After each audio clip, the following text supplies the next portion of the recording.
Hello friend, आप सभी का आपके अपने यूट्यूब चैनल ब्राइट बुद्धि में आप सभी का स्वागत है। तो आइए हम आज पढ़ेंगे अध्याय 4 उपनिवेशवाद एवं जनजातीय समाज। ये है SCERT बिहार बोर्ड क्लास 8 की हिस्ट्री की बुक है, जिसे हम अतीत से वर्तमान भाग 3 बुक की एनालिसिस कर रहे हैं। वीडियो अच्छा लगे तो लाइक कमेंट शेयर जरूर कीजिएगा अपने हित मित्र दोस्तों के साथ, और जो पहली बार देख रहे हो चैनल को सब्सक्राइब करके बेल घंटी जरूर बजाएं। तो चलिए, जो अगर आप नहीं देखे हैं अध्याय 3 तो जाकर के प्लेलिस्ट में देख सकते हैं। आज हम पढ़ेंगे अध्याय 4 उपनिवेशवाद एवं जनजातीय समाज, जिसमें पिछले अध्याय में आपने अंग्रेजी की लगान व्यवस्थाओं तथा कृषि के क्षेत्र में आ रहे बदलावों के बारे में जाना। आपने ये भी जाना कि किसानों, जमींदारों व गांव के अन्य लोगों पर उनका क्या प्रभाव पड़ा। भारत के कई इलाकों में उनकी इन नीतियों के खिलाफ किसानों के संघर्ष की शुरुआत के बारे में आपने जाना। अब इस अध्याय में आप भारत के वनों तथा पहाड़ी क्षेत्रों में रहने वाले जनजातीय समाज के लोगों के जीवन पर अंग्रेजी शासन की नीतियों से पड़ने वाले प्रभावों के बारे में जानेंगे। हम यहाँ पे ये जानेंगे कि कौन कौन सी जनजातियाँ भारत में कहाँ पर निवास करती थीं और इनके क्या नीतियाँ थीं, इनके प्रभाव क्या थे। आज हम इसी विषय में पढ़ेंगे। तो जनजातीय बहुल क्षेत्रों को इंगित करता हुआ भारत का मानचित्र आप देख सकते हैं। यहाँ पर गड्डी वन गुज्जर, भोटिया जनजाति, शाहरिया, भोल, इसी सब के बारे में आइए हम विस्तार से पढ़ते हैं। जनजातीय समाज का जीवन। जनजातीय समाज के लोग आम भाषा में आदिवासी भी कहलाते हैं। मतलब जनजातीय समाज के लोग आम भाषा में आदिवासी भी कहलाते हैं। ऐसा इसलिए कहा जाता है क्योंकि वे महाद्वीप में सबसे पुराने समय से रहने वाले लोग हैं। प्राचीन काल से उनका जीवन पूरी तरह से वनों पर निर्भर था। उनके गांव बस्तियां आमतौर पर जंगलों के बीच या आसपास होते थे। उनके दैनिक उपयोग की अधिकांश जरूरतों की पूर्ति जंगलों से ही होती थी। हमेशा से ही वे आदिवासी पूरी स्वच्छंदता से वन संसाधनों का उपयोग करते आ रहे थे। वे जंगलों को साफ कर खेती योग्य जमीन तैयार करते थे। समतल क्षेत्र में वे हल से खेती करते थे। यहाँ वे धान, दलहन एवं मक्का उपजाते थे। लेकिन जो पहाड़ी क्षेत्रों में रहते थे उनकी खेती का तरीका अलग था। उसे झूम खेती कहा जाता है। इसके अंतर्गत वे जंगल के किसी भाग को काट छांट कर साफ करते थे। 2-3 वर्षों तक उस जगह पर खेती करने के बाद जब उस जगह की उर्वरा शक्ति समाप्त हो जाती थी तब वे किसी और स्थान पर यही प्रक्रिया दोहराते थे। कुछ वर्षों तक परती छोड़ देने के बाद पहले की जगह पर वापस जंगल उग जाता था। इससे उनकी खेती का काम भी हो जाता था और जंगल को भी कोई नुकसान नहीं होता था। इसी विधि को घुमंतू कृषि विधि के नाम से भी जाना जाता है। जंगलों से उनकी अन्य दैनिक आवश्यकताओं की पूर्ति भी हो जाती थी, जैसे कि जलावन के लिए लकड़ियाँ, भोजन के लिए कंदमूल, फल, शहद आदि या फिर जड़ी बूटियाँ उन्हें बड़ी आसानी से मिल जाती थी। इन सब के अतिरिक्त वे पशुपालन भी किया करते थे, जिनका चारा भी उन्हें जंगलों से मिल जाता था। उनके घर भी जंगल की लकड़ियों के ही बने होते थे। अपनी ज़रूरतों के इस्तेमाल के अलावा वे जंगल से प्राप्त होने वाली कुछ वस्तुओं जैसे कि शहद, जड़ी बूटियाँ, कुछ खास तरह के फल इत्यादि को पास के बाज़ार में बेच करके अपनी छोटी मोटी आवश्यकताओं की पूर्ति भी किया करते थे। आवश्यकता की जो वस्तुएं उन्हें जंगल में उपलब्ध नहीं होती थीं, जैसे कि नमक, कपड़े आदि, उनकी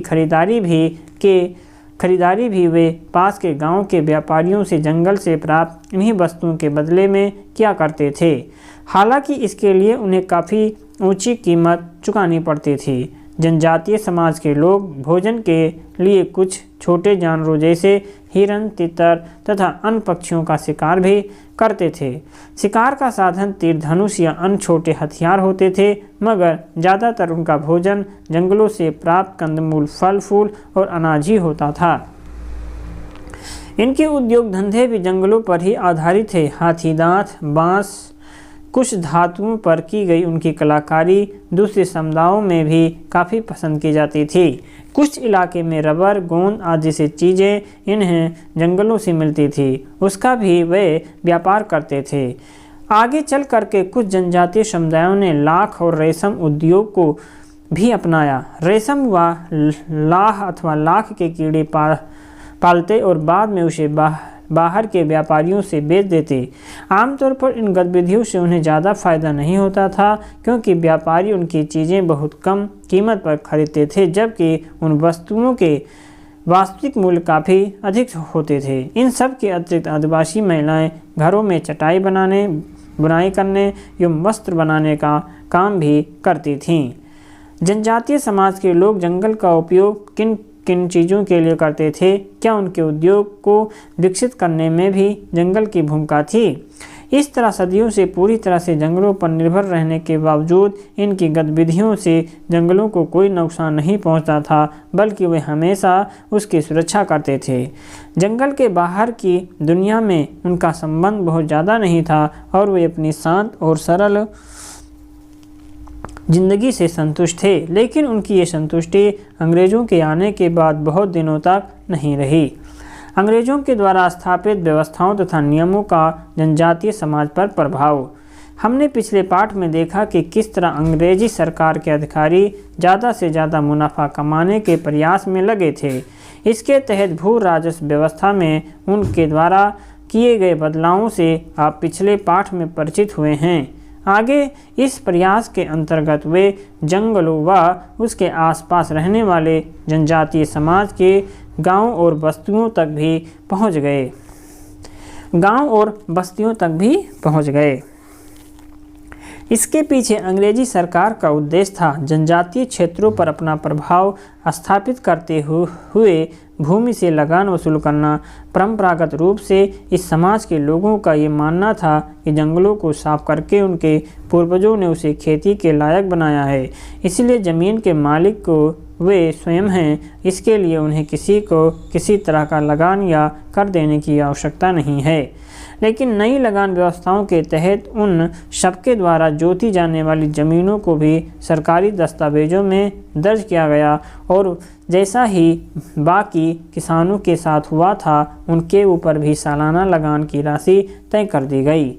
लगान की ये राशि उनके लिए इतनी ज़्यादा होती थी कि अक्सर उन्हें लगान चुकाने के लिए कर्ज लेना पड़ता था। कर्ज चुका पाना उनके लिए और भी मुश्किल होता था। इस तरह धीरे धीरे उनकी ज़मीनें या तो नीलाम होने लगी या फिर महाजनों के कब्जे में चली जाने लगी। इसका एक और सीधा असर झूम खेती करने वाले लोगों पर भी पड़ा। उन्हें अलग अलग ज़मीनों पर खेती करने की आज़ादी नहीं रही। इनकी बस्तियों तक सरकारी कर्मचारियों के पहुंचने का एक दूसरा असर भी हुआ। कर्ज लेने वालों की संख्या बढ़ने के कारण अब उनके क्षेत्रों में गैर आदिवासी सेठ, महाजन एवं सूदखोरों का भी प्रवेश हुआ। ये महाजन व साहूकार हमेशा इस प्रयास में रहते थे कि किस तरह इनकी ज़मीनों को हथियाया जाए और इन्हें अपना बंधुआ मजदूर बनाया जाए। अंग्रेज़ों के समय एक और नई बात हुई कि जंगल की लकड़ी का व्यापार अचानक ही बड़ी तेज़ी से बढ़ा। उस समय कोलकाता, मुंबई, चेन्नई, उस वक्त कलकत्ता, बम्बई और मद्रास के नाम से जानते थे। उस समय कोलकाता, मुंबई और चेन्नई जैसे बड़े बड़े शहर बस रहे थे। मीलों लंबी रेल लाइनें बिछाई जा रही और बड़े बड़े जहाज़ बनाए जा रहे थे। इन सब के लिए लकड़ियों की ज़रूरत थी। सन 1850 के बाद भारत में अंग्रेज़ों ने रेलवे की शुरुआत की। तब से लेकर के 1910 तक करीब 50,000 किलोमीटर रेल लाइनें बिछाई जा चुकी थी। रेल लाइनों के स्लीपरों तथा रेल के डिब्बों के लिए लकड़ियों की आवश्यकता होती थी। इसके लिए अंग्रेज़ों ने बड़े पैमाने पर जंगलों की कटाई करानी शुरू कर दी। इसके अलावा इमारतों, खदानों व जहाज़ों के लिए भारी मात्रा में लकड़ी काट करके बेचा जाने लगा। यह काम लकड़ी के व्यापारी और जंगल के ठेकेदार किया करते थे। अंग्रेज़ सरकार को भी इस लकड़ी के व्यापार से बड़ा फ़ायदा होता था। सरकार जंगलों को काटने का ठेका नीलाम करती थी और ठेकेदारों से मिल पैसे से सरकार को बहुत आमदनी होती थी। जब ठेकेदार बेतहाशा जंगल काटने लगे, जंगल तेज़ी से ख़त्म होने लगे, तब अधिकारियों को चिंता होने लगी। अगर सारे जंगल काट जाएंगे तो रेल, जहाज़ और मकानों के लिए लकड़ियाँ कहाँ से आएंगी। तब उन्होंने जंगलों में नए पौधे लगाने शुरू किए, मगर उन्होंने ऐसे पौधे लगाने शुरू किए जिनकी बाजार में मांग थी। वन विभाग बना। तेजी से खत्म होते जंगल की समस्या हल करने के लिए अंग्रेजी सरकार ने 1864 में वन विभाग की स्थापना की एवं 1865 में वन अधिनियम भी बनाया गया। अर्थात वन विभाग की स्थापना 1864 में किया गया और वन अधिनियम भी बनाया गया 1865 ईस्वी में। वन विभाग का काम था जंगल की कटाई पर निगरानी रखना और नए जंगल लगाना। वन अधिनियम के तहत वृक्षारोपण की सुरक्षा के लिए तथा पुराने जंगलों को बचाने के लिए ढेरों नियम बनाए गए। इन सब का असर ये हुआ कि आम लोगों और आदिवासियों का जंगलों पर जो परंपरागत अधिकार था वे छिनने लगा। वे अब अपनी मर्जी से लकड़ी काटने, जानवर चराने, फल फूल इकट्ठा करने या शिकार करने के लिए जंगलों में नहीं जा सकते थे। यहाँ तक कि उनका जंगल भी प्रवेश भी वर्जित कर दिया गया। अभी तक अपनी आवश्यकताओं की पूर्ति के लिए आदिवासी काफ़ी कुछ जंगलों पर निर्भर थे, लेकिन अब उस पर अंग्रेजी सरकार ने प्रतिबंध लगा दिया। सन 1878 में अंग्रेजों ने एक और कानून बनाया। इसके तहत जंगलों को दो भागों में बांटा गया। बड़े जंगल को सरकारी जंगल या आरक्षित रिजर्व जंगल घोषित करके सरकार ने वहां अपना नियंत्रण स्थापित कर लिया। अब आदिवासी वहां लकड़ियां चुनने या उन वन उत्पादों को प्राप्त करने नहीं जा सकते। वन विभाग के कर्मचारियों या व्यापारियों को ही वहां जाने की अनुमति थी। इसी कानून के तहत जंगल के बाहरी इलाकों को तथा कुछ अन्य जंगलों को सुरक्षित जंगल कहा गया, जिसमें लोगों को जाने की छूट थी, मगर वहां से वे केवल अपने काम की चीज़ें ही ला सकते थे। वे वहां पेड़ नहीं काट सकते थे या 2 दिन से ज़्यादा अपने जानवर भी नहीं चरा सकते थे। इन सब कानूनों व व्यवस्थाओं का असर ये हुआ कि आदिवासी लोगों का जीवन बहुत मुश्किल हो गया। सदियों से जिस तरह के जीवन जीने के वे आदी थे, अब संभव नहीं रहा। इसीलिए अब नए काम धंधों की तलाश में उन्हें जंगल और अपनी बस्तियों से बाहर आना पड़ा। उन दिनों वन विभाग का ज़्यादातर काम ठेकेदारों के द्वारा ही किया जाता था। कुछ ठेकेदार वन विभाग के लिए लकड़ी काटे का काम करते तो कुछ जंगलों के आसपास सड़क बनाने का काम। आदिवासी लोगों के पास अब अपना कोई काम धंधा तो नहीं था, पर उन्होंने ठेकेदारों की नीलामी ही कर ली। यहाँ उन्होंने जो मजदूरी मिलती उससे उनका गुजारा तो हो जाता, मगर अपनी अन्य ज़रूरतों के लिए उन्हें ठेकेदारों और साहूकारों के आगे कर्ज के लिए हाथ फैलाना पड़ा।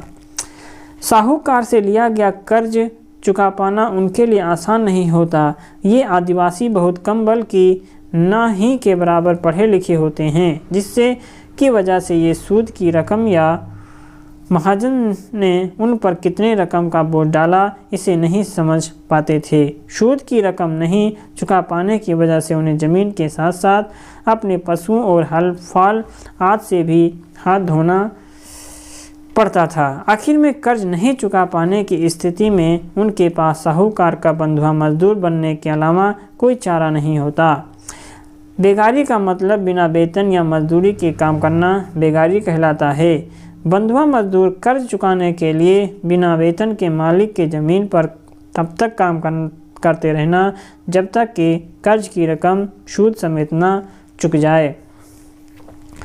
ठेकेदारों व महाजनों के अत्याचार से बचने के लिए कई इलाकों के आदिवासियों को काम की तलाश में अपने निवास स्थल से दूर की जगह पर भी जाना पड़ता।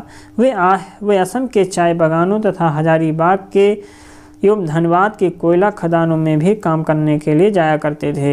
ऐसी जगहों पर उन्होंने ठेकेदारों के माध्यम से काम पर रखा जाता था। यहाँ भी वे ठेकेदार उन्हें बहुत ही कम मजदूरी देते थे और अधिक से अधिक मुनाफा अपने पास रख लेते थे।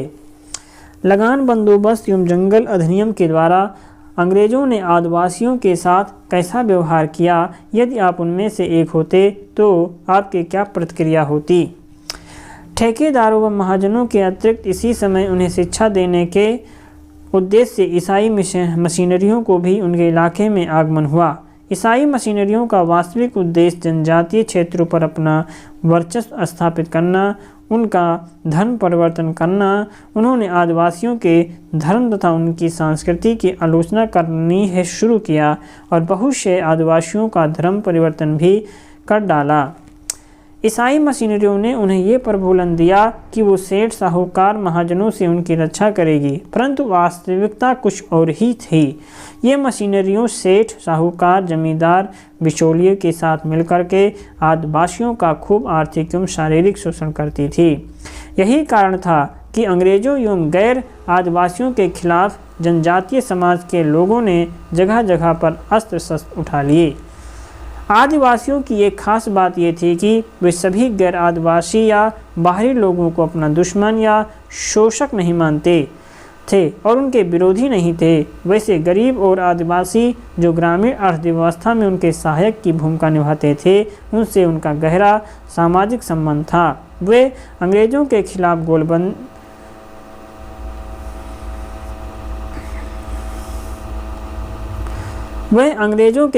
गोलबंदी करने में इनके मददगार भी होते थे। जनजातीय विद्रोह का स्वरूप।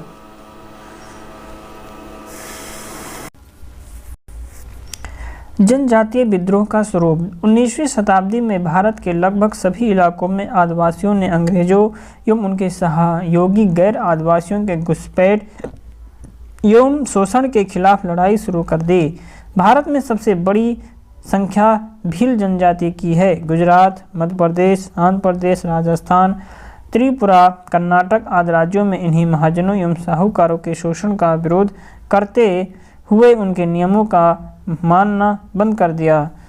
गोंडवाना के गोंड लोगों ने अपनी जमीन की सुरक्षा, अपने उत्पाद के लिए उचित मूल्य के भुगतान, विभिन्न वन संबंधी गतिविधियों से बिचौलिए एवं ठेकेदारों को दूर रखने, साहूकारों के द्वारा शोषण को शुरू करने आदि के लिए विद्रोह आरंभ किया। उड़ीसा में कंध जनजाति का विद्रोह भी जमींदारों एवं साहूकारों के शोषण के विरुद्ध था और उत्तर पूर्व में विद्रोह का स्वरूप कुछ अलग ही था। यहाँ के बहुसंख्यक आदिवासी अफीम की खेती करते थे।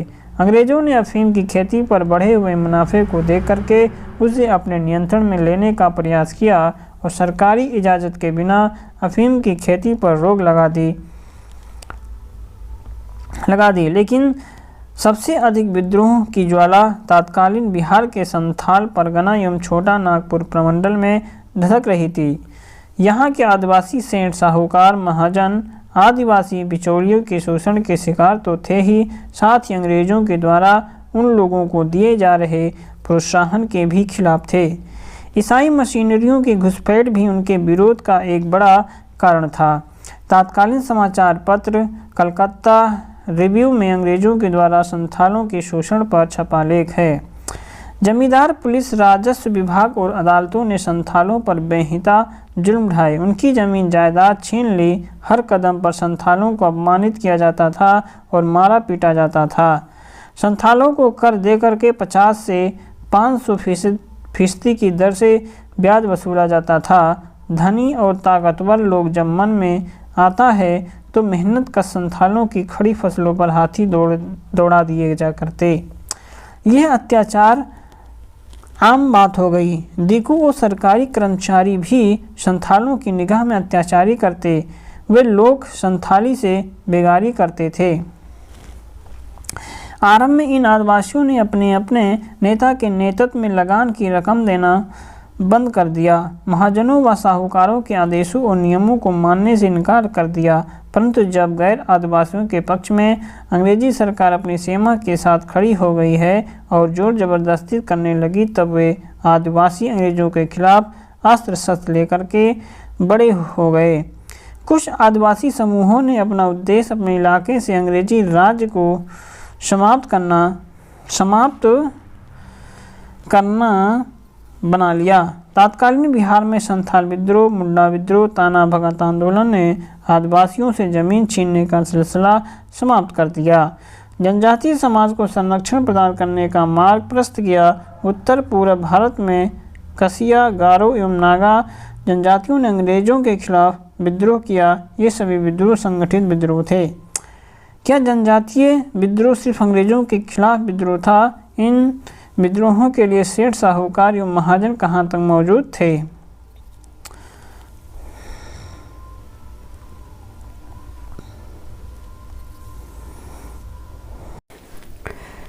क्या आप मुख्य रूप से छोटा नागपुर के मुंडा विद्रोह एवं उत्तर पूर्व में नागा जनजातियों का जेलियांगरोंग आंदोलन के विषय में पढ़ेंगे?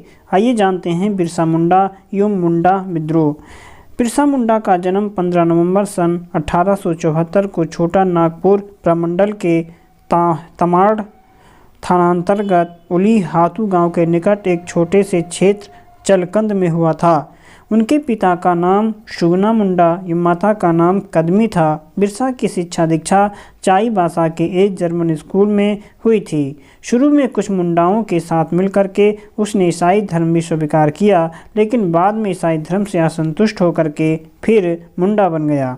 उसके मन में अंग्रेजों एवं जमींदारों के प्रति आक्रोश की भावना ने भी मुंडा विद्रोह को जन्म दिया। सन 1895 में बिरसा को उसके कुलदेवता सिंगबोगा से एक नए धर्म के प्रतिपादन की प्रेरणा मिली, जिसके अनुसार उसने अपने आप को भगवान का अवतार घोषित किया और अंग्रेजी शासन का अंत करने का बेड़ा उठा लिया। इसके लिए उसने मुंडाओं को आदर्श एवं पवित्र जीवन जीने का संदेश। कुछ ही दिनों में उसके अनुयायियों की संख्या अधिक हो गई। वह बिरसा को पैगंबर मानने लगे और बिरसा ने प्रचार किया कि यह मुंडा राज्य शुरू हो गया है और महारानी विक्टोरिया का राज समाप्त हो गया। उसने मुंडाओं को आदेश दिया कि किसी को भी राजस्व नहीं दे और जमीन का उपभोग बिना राजस्व दिए ही करे। अंग्रेजी सरकार ने इसे विद्रोह के कारण बिरसा को पकड़ कर रांची जेल में भेज दिया और उस पर बगावत का आरोप लगाया। लेकिन जेल से छूटने के बाद बिरसा ने फिर से लोगों का समर्थन प्राप्त किया और प्राप्त करना शुरू किया। अंग्रेजी सरकार के विरुद्ध जन संघर्ष के मोर्चा बनाना शुरू किया। लोगों को तीर धनुष की शिक्षा दी जाने लगी और रात में सभाओं का आयोजन किया जाने लगा। 25 दिसंबर सन 1899 को बिरसा ने पहला आक्रमण इकाई मशीनरियों पर किया, जिसका उद्देश्य ईसाई बने मुंडाओं को आतंकित कर अंग्रेजों के खिलाफ खड़ा करना था। इसमें बहुत से लोग मारे गए, बहुतों को बंदी बना लिया गया, लेकिन बहुत जल्द बिरसा गिरफ्तार कर लिया गया और 2 जून सन 1900 में को हैजा की बीमारी से बिरसा की मृत्यु रांची जेल में ही हो गई। बिरसा मुंडा ने स्वयं को भगवान का अवतार क्यों घोषित किया? बिरसा मुंडा की मौत के बाद भी मुंडा आंदोलन थमा नहीं, बल्कि जनजातीय क्षेत्रों में इसने गहरी जड़ें जमा ली। अंततः छोटा नागपुर के तत्कालीन आयुक्त की सिफारिश पर सन 2002 में मुगलों सन 1902 में गुमला तथा 1905 में खूंटी अनुमंडल का गठन कर दिया गया, ताकि समस्याओं को नज़दीक से समझा जा सके। आदिवासी किसानों को सुरक्षा प्रदान करने के लिए छोटा नागपुर काश्तकारी अधिनियम, जिसे 1908 में बनाया गया, इसके द्वारा जनजातीय क्षेत्रों की भूमि का गैर आदिवासियों को हस्तांतरण निषेध कर दिया गया। इस प्रकार मुंडा आंदोलन ने ब्रिटिश सरकार को झुका दिया और 150 वर्षों से चला आ रहा जमीन छीनने का सिलसिला समाप्त हुआ और जनजातीय समाज को संरक्षण प्राप्त हुआ। इस आंदोलन ने भारत में चल रहे राष्ट्रीय आंदोलन को भी प्रभावित किया और उस समय के समाचार पत्र जैसे इंग्लिशमैन, पायनियर, स्टेट्समैन आदि में इस आंदोलन को कुचलने की ब्रिटिश सरकार की नीति की काफ़ी आलोचना की गई। बिरसा को भगवान मान करके छोटा नागपुर के जनजातीय समाज के लोगों ने उसके सपने को साकार करने का बीड़ा उठा लिया। अब इन्हें सिर्फ ज़मीन ही नहीं, अभी तो अंग्रेज़ों से मुक्ति भी प्रदान करना था। मुंडेरी लोकगीत, जिसमें बिरसा मुंडा को आज भी याद किया जाता है कि मायोम ताम दो बिरसा बाहों रेको टिका सुंदरी केट जंग ताम दो बिरसा दिसुम होड़ों को बुलंग कोट अवेना रिका को दो बिरसा दिसुम होड़ों को तज कोट। हे बिरसा, तेरे खून का सिर में टीका लगाया है। हे बिरसा, तेरी हड्डी का परदेसी लोगों ने नमक बनाया। हे बिरसा, तेरे सत्कार को विदेशियों ने अपना लिया। इसी कारण बिरसा जनजातीय क्षेत्रों में भगवान के रूप में पूज्य हैं। तमाड़ परगना गैरेडे उली हाथू बिरसा भगवान ए जोनोम लेना। मुंडा विद्रोह के बाद भी छोटा नागपुर में विद्रोह की आग दबी नहीं और ब्रिटिश साम्राज्यवाद के खिलाफ आंदोलन चलता रहा, जो बाद में कांग्रेस के नेतृत्व में चलाए जा रहे राष्ट्रीय आंदोलन का हिस्सा बन गया। उत्तर पूर्व भारत में जेलियांगरांग आंदोलन। उत्तर पूर्वी भारत में अंग्रेजों के खिलाफ नागा जनजातियों ने सबसे प्रबल विद्रोह किया। 19वीं शताब्दी में इस समुदाय के लोगों ने कई बार विद्रोह किया, लेकिन सन 1891 में जब मणिपुर के युवराज टिकेंद्र जीत सिंह को फांसी पर चढ़ा करके अंग्रेजों ने उस पर अपना अधिकार कर लिया, तब नागा जनजाति का विद्रोह जोर पकड़ा। इस समय मणिपुर में जिमेई लियांग मेई रांग मेई नामक नागा जनजाति की बहुलता थी। राजनीतिक एवं सामाजिक एकता की स्थापना, विदेशी घुसपैठ से सुरक्षा, धार्मिक सुधार हेतु जादव नाग नामक एक रांगमोई जनजातीय नेता के नेतृत्व में सन 1920 में जनजातीय लोगों ने विद्रोह का झंडा खड़ा किया। उपरोक्त 3 जनजातियों के नाम पर इस आंदोलन को जेलियांगरांग आंदोलन का नाम दिया गया। जादव नाग ने सर्वप्रथम इन तीनों जनजातियों में एकता स्थापित कर अंग्रेजों एवं गैर आदिवासियों को बाहर खदेड़ने का एक राजनैतिक कार्यक्रम बनाया गया। खास बात ये थी कि इन आंदोलन आगे चल करके गांधी के द्वारा चलाए गए सपने अभिज्ञा आंदोलन के साथ जुड़ गया। जादव नाग ने नागा जनजाति के लिए क्या किया?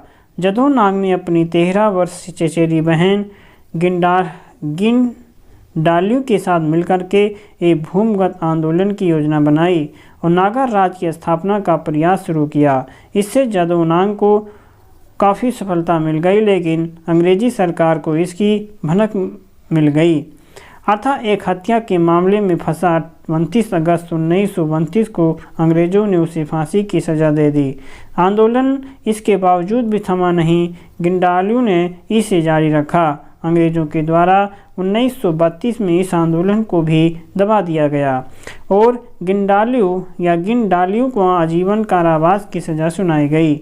सन 1947 में अंग्रेजी में आज़ादी मिलने के बाद उसे रिहा किया गया।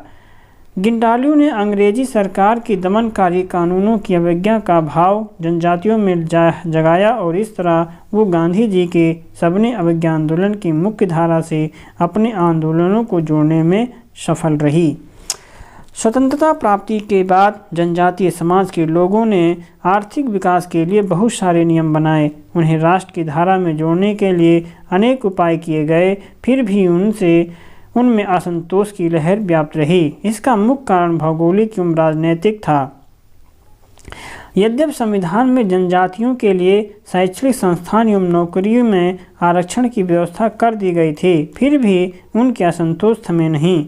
नागा जनजाति किसी भी कीमत पर अपनी सांस्कृतिक पहचान को खोना नहीं चाहती, अतः बाध्य होकर के 1 दिसंबर 1963 को अलग नागालैंड राज्य की स्थापना की गई। संविधान में उत्तर पूर्वी राज्यों के लिए विशेष व्यवस्था की गई, जिसके अनुसार असम, नागालैंड, त्रिपुरा, मणिपुर आदि में आदिवासियों को उनकी आंतरिक मामलों में स्वायत्तता दी गई।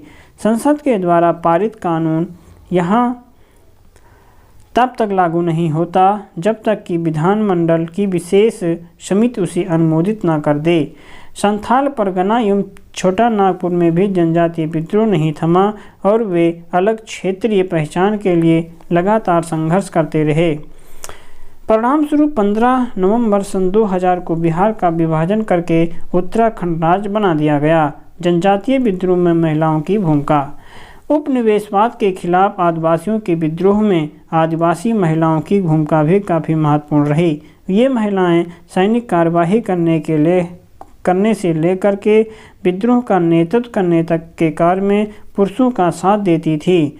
संथाल विद्रोह में राधा और हीरा नाम की महिलाओं ने गंडासा, कुल्हाड़ी और लाठी जैसे अस्त्रों का प्रयोग किया था, जिसके अनुसार अंग्रेजी सरकार ने उन्हें कैद कर लिया और सिद्धू की बहन फूलो और झानो ने अंग्रेजी कैंप में घुस करके कई सैनिकों को तलवार से मार गिराया था। सन 1899 में मुंडा विद्रोह के समय बिरसा मुंडा की महिला साथी साली और चंपी का उदाहरण मिलता है, जिन्होंने सैन्य संगठन कर बिरसा का साथ दिया था और बिरसा के दोस्त गया मुंडा की पत्नी बानी बुई, बेटी थींगी नागी और लेम्बू तथा उसकी 2 बहुओं ने अंग्रेजों के खिलाफ गंडासा तलवार और लोहे के छड़ का प्रयोग किया। ताना भगत आंदोलन में भी जतरा भगत के बाद लीथो उरांव नाम की जनजातीय महिलाओं ने नेतृत्व संभाला। उत्तर पूर्वी क्षेत्र में किंडाली उसका अपूर्व उदाहरण है। भारत के अन्य क्षेत्रों में जैसे गोंड जनजाति के क्षेत्रों में गोंड महिला राजमोहिनी देवी ने 1940 के दशक के उत्तरार्ध से 1950 के दशक के आरंभ तक आंदोलन का नेतृत्व संभाला। यद्यपि जनजाति क्षेत्रों में शिक्षा का अभाव था, फिर भी गैर आदिवासियों एवं अंग्रेजों के शोषण के खिलाफ आदिवासी महिलाओं ने डट करके मुकाबला किया। जनजातीय समाज के लोग आम भाषा में क्या कहलाते हैं तो आदिवासी कहलाते हैं। दीकू किसे कहा जाता है? दीकू किसे कहते हैं? बिरसा मुंडा किस क्षेत्र के निवासी थे? तो ये सब प्रश्नों के उत्तर आपको कमेंट बॉक्स में ज़रूर देना है।